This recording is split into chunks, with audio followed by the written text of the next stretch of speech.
الحمدللہ وحدہ والصلاة والسلام علی من لا نبی بعدہ اما بعد۔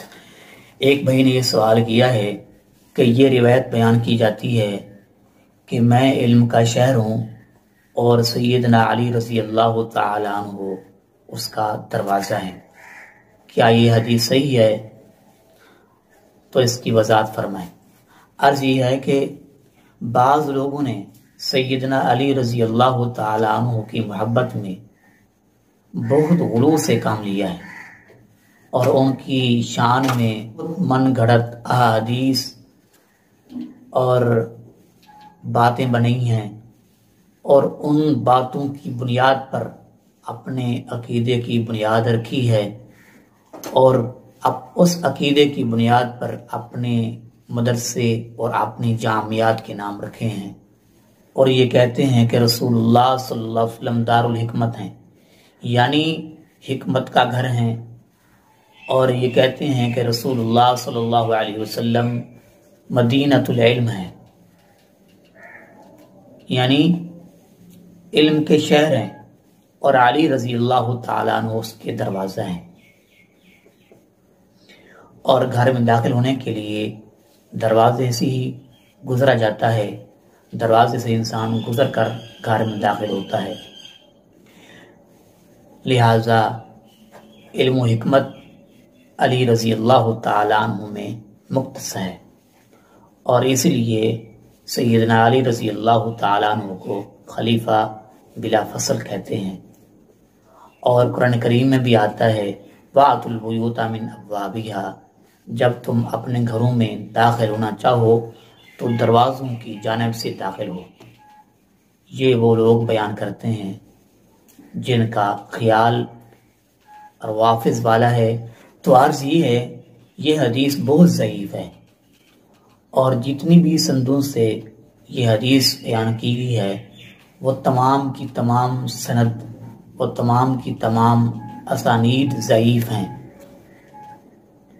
جن سندوں سے یہ روایت بیان کی گئی ہے ان میں تقریباً جتنے بھی راوی ہیں وہ ضعیف ہیں، جھوٹے ہیں، اور محدثین نے ان پر کذاب کا حکم لگایا ہے، اور یہ روایت اپنی جمی تمام اسانید کے ساتھ ضعیف ہے اور من گھڑت ہے، اور اسی طرح علامہ البانی رحمۃ اللہ علیہ نے اس کو من گھڑت کہا ہے۔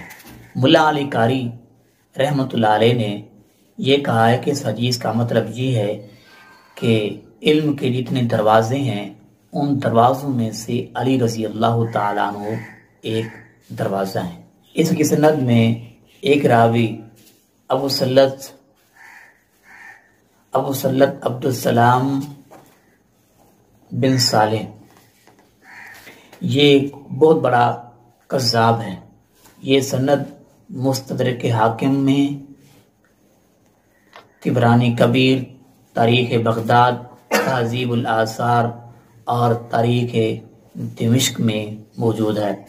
عبد السلام کے حالات کے بارے میں ملاحظہ فرمائیں، المغنی فی الضعفاء، الجرح والتعدیل، میزان الاعتدال، لسان المیزان وغیرہ، ان کا مطالعہ کیا جا سکتا ہے۔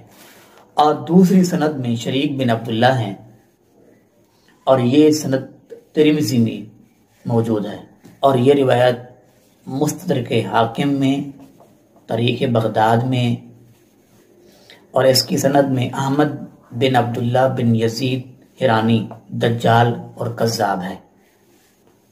تلخیص المستدرک، مزید تفصیل کے لیے امام شوکانی رحمۃ اللہ علیہ کی الفوائد المجموعہ کا مطالعہ کیا جا سکتا ہے۔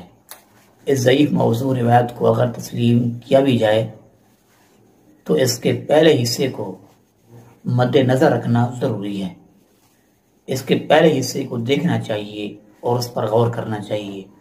عبداللہ بن سعید کی روایت ہے، فرماتے ہیں کہ انا مدینۃ العلم وابو بکر اساسها وعمر حیطانها وعثمان سقفها وعلی بابها لا تقولوا فی ابی بکر و علی و عثمان الا خیرا، مسند الفردوس۔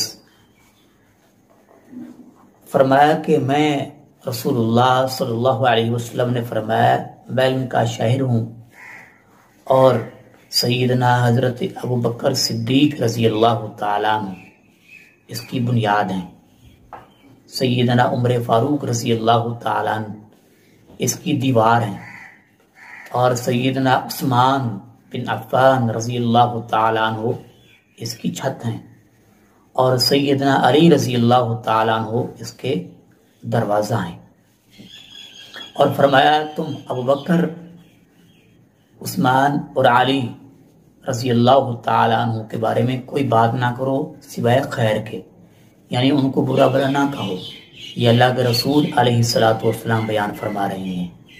اور غور کیا جائے، جو لوگ مدینۃ العلم والی حدیث پر شور کرتے ہیں وہ اس حدیث کو ماننے کے لیے تیار نہیں ہوں گے، اور عقلی طور پر بھی یہ معلوم ہوتا ہے کہ دروازے کا چوتھا نمبر ہے، اور یہ بات روز ہمارے مشاہدے میں آتی ہے کہ جو شخص بھی گھر کو تعمیر کرنا چاہتا ہے تو پہلے اس کی بنیادیں رکھتا ہے۔ تو اللہ کے رسول نے کیا فرمایا؟ بنیاد سیدنا ابو بکر صدیق ہیں رضی اللہ عنہ، اور اس کے بعد وہ اس کی دیواریں بناتا ہے۔ تو دیوار کے بارے میں اللہ کے حبیب نے فرمایا کہ دیوار سیدنا عمر فاروق ہیں رضی اللہ عنہ، اور اس کے بعد اس کی چھت بناتا ہے۔ اور چھت کون ہے؟ فرمایا عثمان بن عفان رضی اللہ عنہ، اور چوتھے نمبر پہ فرمایا کہ علی رضی اللہ تعالیٰ عنہ اس کے دروازہ ہیں۔ تو اس سے حدیث سے بھی ثابت ہوتا ہے کہ علی رضی اللہ تعالیٰ عنہ کا چوتھا نمبر ہے، نہ کہ پہلا۔ کوئی کم عقل شخص ایسا نہیں ہوگا جو مکان کو تعمیر کرے بنیاد، دیواریں اور چھت ڈالنے کے بغیر دروازہ لگا کر بیٹھ جائے اور کہے کہ میں نے اپنے گھر کو مکمل کر لیا ہے۔ ایسا کوئی باشعور انسان نہیں ہوگا۔ مذکورہ بالا مختصر توضیح کے بعد یہ واضح ہو گیا کہ یہ روایت درست نہیں ہے، صحیح نہیں ہے، من گھڑت ہے، اور اس کا مقصود اور مطلوب جو ہے وہ نہیں ہے جو رافضی بیان کرتے ہیں۔ اللہ تعالی ہدایت نصیب فرمائے، آمین، واللہ اعلم۔